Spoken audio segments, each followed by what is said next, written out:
एक किताब ने खोला कुएं में दफन 282 कंकालों का राज। इंग्लैंड का पंजाब के इस कुएं से कैसा कनेक्शन?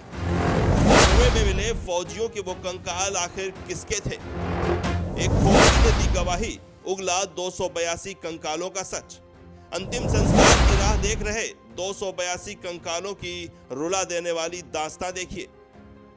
इन दिनों पंजाब का अजनाला खालिस्तान समर्थक गतिविधियों और उसका नेतृत्व कर रहे अमृतपाल की वजह से सुर्खियों में है।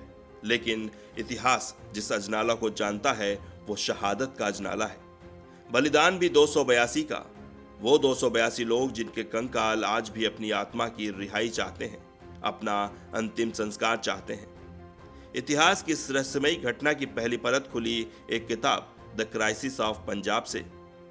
इसे 1857 क्रांति के दौरान अमृतसर में तैनात British commissioner Frederick Henry Cooper ने लिखा था। उसी ने अजनाला में ब्रिटिश रेजिमेंट को लीड किया था और भारतीय सैनिकों को क्रूरता से मरवाने का एक ऐसा रिकॉर्ड अपने नाम कर गया जो आज भी जिंदा है। वो ऐसा रिकॉर्ड है जिसे कुएं में पड़े 282 कंकाल आज 225 साल बाद भी ढो रहे हैं। एक किताब ने खोला कुएं में दफन 282 कंकालों का राज। साल 2000 से पहले पंजाब की एक शोधार्थी ने इंग्लैंड में पहली बार इस किताब को पढ़ा था, जिसके बाद अजनाला गांव के एक गुरुद्वारे के नीचे कुएं में वैज्ञानिकों की टीम ने सर्वे किया। यहां पर उन्हें किताब की लिखी एक एक बात हर्फ बहर्फ सच लगी। इस किताब में बताया गया है कि नरसंहार में मारे गए सैनिक ब्रिटिश रेजिमेंट के थे, लेकिन वो सभी भारतीय थे, सच्चे भारतीय, जिन्हें 1857 की क्रांति की सजा मिली थी। लेकिन 23 साल पहले अमृतसर से 26 किलोमीटर दूर अजनाला गांव, उस कुएं में मिले नरकंकालों को उनकी मुकम्मल पहचान मिलना अब भी बाकी थी। उन हड्डियों, खोपड़ियों और दांत का डीएनए टेस्ट हुआ तो ये पता चला कि ये हड्डियां सेना के जवानों की हैं। इस जांच से जुड़े जीन वैज्ञानिकों के मुताबिक ये कंकाल 26वीं नेटिव बंगाल इन्फेंट्री के सैनिकों के हैं, जो बंगाल, उड़ीसा, बिहार और पूर्वी उत्तर प्रदेश के क्षेत्रों से आए थे।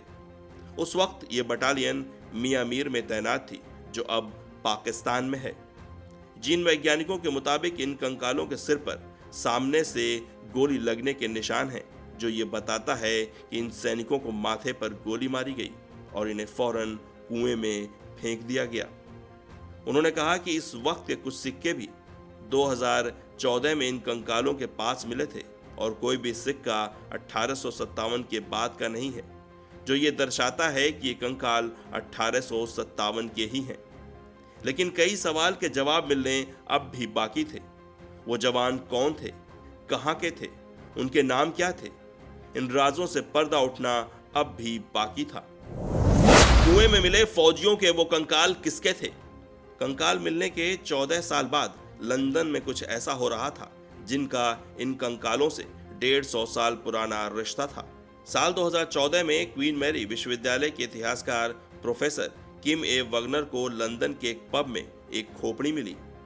उस खोपड़ी के कोटर में एक कागज था जिस पर कुछ टेक्स्ट लिखे हुए थे, जैसे कि वो खोपड़ी किसकी है, उसकी उम्र कितनी है और हाइट कितनी है।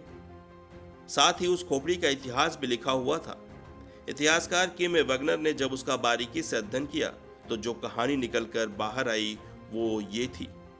असल में 1857 की क्रांति के दौरान अजनाला में 26वीं बंगाल इन्फेंट्री के जवानों ने अंग्रेजों को पस्त कर दिया था। अमृतसर के डिप्टी कमिश्नर फेडरिक हेनी कूपर ने ब्रिटिश सेना को लीड किया और अजनाला में बड़ी संख्या में अंग्रेजी फोर्स लगवाकर आंदोलन को बुरी तरह कुचल दिया। वहीं इस आंदोलन का इंडियन लीडर हवलदार आलम बेग बचकर कानपुर की ओर भाग निकला। उसने कई अंग्रेजी सिपाहियों और अधिकारियों को मौत के घाट उतार दिया था और इसी वजह से गोरों के लिए वो मोस्ट वांटेड था। करीब 1 साल बाद अंग्रेजी सेना के कैप्टन एमआर कैस्टिलो ने कानपुर से आलम बेग को पकड़ लिया। उसे सियालकोट लाया गया और तोप के मुंह पर बांधकर बेग को उड़ा दिया गया। इसके बाद बेग की खोपड़ी को गर्म पानी में डालकर उसका चमड़ा हटवाया गया और ग्रिसल टॉफी बनवाकर उसकी खोपड़ी को ब्रिटिश महारानी को भेंट करने के इरादे से वो लंदन निकल गया। हालांकि कैस्टिलो एक पब में पहुंचा और नशे की हालत में खोपड़ी वहीं छूट गई। एक खोपड़ी ने उगला 282 कंकालों का सच। कैस्टिलो ने कागज पर आलम बेग की पूरी कहानी लिखकर खोपड़ी की आंख में डाल दी। 2014 तक टूट चुके पब से खोपड़ी मिली तो मालिक ने उसे ब्रिटिश इतिहासकार किम वगनर को दे दी। वगनर को भारत के अजनाला कांड पर चल रहे रिसर्च के बारे में पहले से पता था। फिर उन्होंने पंजाब के प्रोफेसरों और वैज्ञानिकों से संपर्क साधा। वगनर उस खोपड़ी के अंतिम संस्कार के लिए उसे कानपुर लाना चाहते थे, मगर तब तक कोरोना ने पूरे देश को अपनी आगोश में ले लिया था और लॉकडाउन हो चुका था। इसी के चलते वो भारत नहीं आ सके। अब एक बार फिर वगनर इसे भारत में कानपुर लाना चाहते हैं ताकि बेग के पैतृक शहर कानपुर में ही उसे दफनाया जा सके। इसके लिए उन्होंने परमिशन भी मांगी है। बेग उन्हीं 282 शहीद सैनिकों के नेता थे जिन्हें बेदर्दी के साथ कत्ल कर कुएं में धकेल दिया गया था। इस संबंध में पीएम मोदी के आर्थिक सलाहकार संजीव सान्याल ने ब्रिटिश सरकार को एक लेटर भी लिखा है। असल में ब्रिटेन की सरकार के पास इन तमाम शहीदों के नाम, पते सहित तमाम डिटेल हैं। ब्रिटिश सरकार अगर इन्हें भारत सरकार को सौंप दे तो इन सभी सैनिकों के गांव और घर जाकर उनका अंतिम संस्कार की क्रिया पूरी कराई जा सकती है और भारतीय वैज्ञानिक इसी कोशिश में अब भी लगे हुए हैं। वो चाहते हैं कि इन 282 कंकालों को पहचान मिले और उनकी आत्मा को शांति भी।